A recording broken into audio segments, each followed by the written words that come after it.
DA's Mpho Phalatse says she's not ready to lay criminal charges against the Johannesburg Mayor Kabelo Gwamanda. This is after accusing him of being a scammer.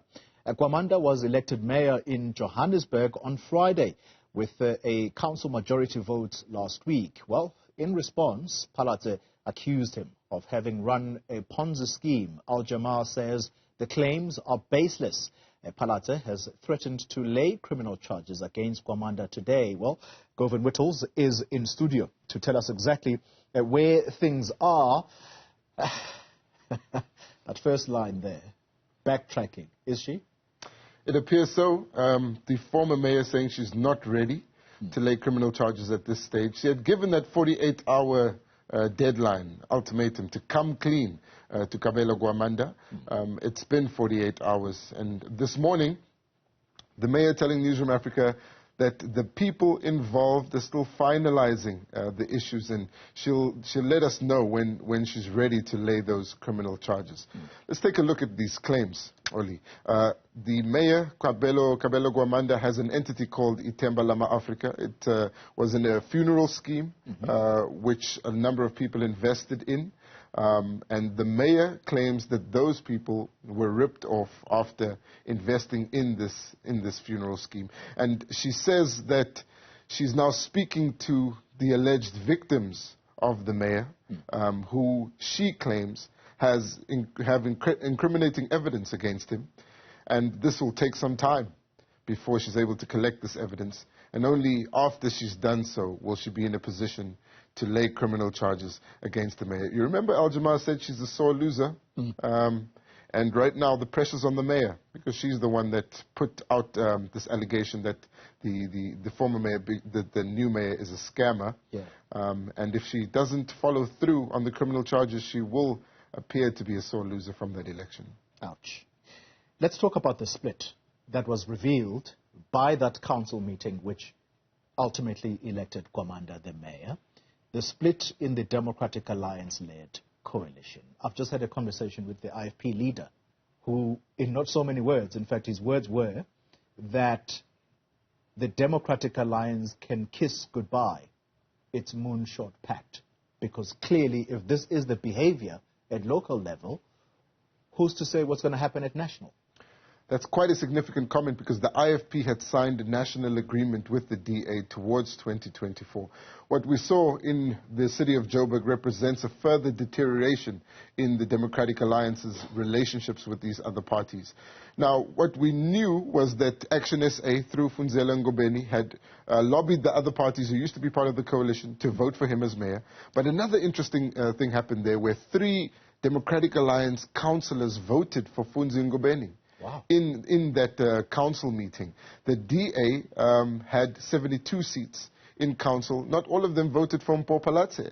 So there was already unhappiness with the candidature of Mpho Phalatse for mayor, who was imposed as a candidate on that multi-party coalition. We should note that ever since the Moonshot Pact was announced, the DA hasn't recorded any significant victories in consolidating the support behind that. And for all intents and purposes, that coalition in Johannesburg has collapsed, and the ANC-led coalition is now firmly in control. If there is such a split, even from within the DA itself, if your last response is anything to go by, Govan, what are we likely to see in cities like Tshwane, Ekurhuleni? In Tshwane, the situation is a little different, because the mayor there, Celia Brink, has actually put together a mayoral committee which is more representative. He appears to be making a lot of overtures towards the coalition partners, trying to keep them on side, especially after what happened with the COPE candidature of the former mayor Makwarela. So we know that COPE is no longer in that coalition. They're hoping to fill that position with the Good Party, which holds 1 seat in the Tshwane Council. They've done so by bringing them on side. They'll expect it to sign formal agreements.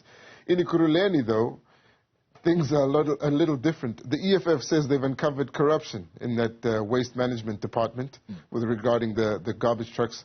The ANC will tomorrow hold a briefing explaining why that's not the case. And those two parties are in government together. Granted, they do have a majority government in place there, but there's already friction between them. The difference is the DA is in no position to take power there. Govan, has the ANC at national level explained the decision it took in the Johannesburg Council to once again put up a candidate from a minority party? Because David Makhura, on the back of an NEC meeting, was clear that if the ANC is in the majority in any municipality, then the ANC must take the lead. Why take such a decision once again? Panyaza Lesufi says it's a principled decision. It's a principled decision because of the risk of losing the metro. And if the ANC had not endorsed the Al-Jama-ah candidate, then it would have led to a minority government being elected in Johannesburg, because both sides would have been split. The ANC's endorsement of Al-Jama-ah obviously led to that majority government being formed. It is a deviation from the national decision. The national officials have been quiet about it. They're meeting today. The NWC is meeting today as well, where they would need an explanation for why a clear deviation has been taken. But what we do know is that the national officials and the committee led by David Makhura were involved in giving input into those negotiations. So it's unlikely a decision was taken without their approval here. Could the EFF possibly have been a factor in this? 100%, because the EFF's votes in the city of Johannesburg led to the clear majority being won for the Al-Jama-ah candidate, Mayor Kabelo Gwamanda. And without the EFF, a minority government, maybe from Action SA, would have emerged, and that would have probably only lasted a few weeks until the ANC was able to reconsolidate its position. It looks like they're sticking to that, for all intents and purposes, provincial deal between Panyaza Lesufi and the EFF to field minority candidates. Yeah. They've done it in all the metros, and it looks like they'll persist with that, even though at a national level there is no decision to do so. Here's a final thought.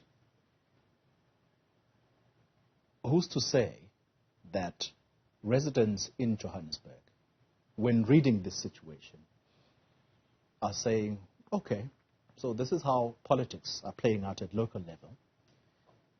Are we about to subject ourselves to exactly the same, but at national government this time around, we're being punished at local level, because no doubt service delivery surely gets affected whenever there is this political instability.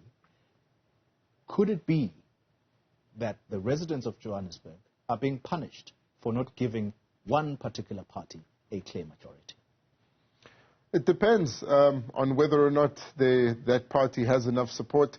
The trends are showing that in metro municipalities, what's emerging is residents' associations are starting to take a significant number of seats in councils and then having a bigger voice. We see that in Ekurhuleni.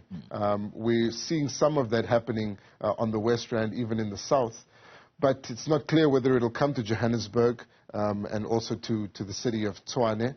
Nationally, though, that could be mirrored through the candidature of independent candidates. But we don't know what that impact would be on a national level. What's interesting is that there are more and more parties being launched. Mzwanele Manye has now joined the EFF. It's not clear if he's taking any ATM support with him. Ace Makashule says he's been approached to form a political party. He'll likely form one while out on bail and then contest the national elections, hoping to get 1 or 2 seats. Everyone certainly looks to be budgeting for a national coalition.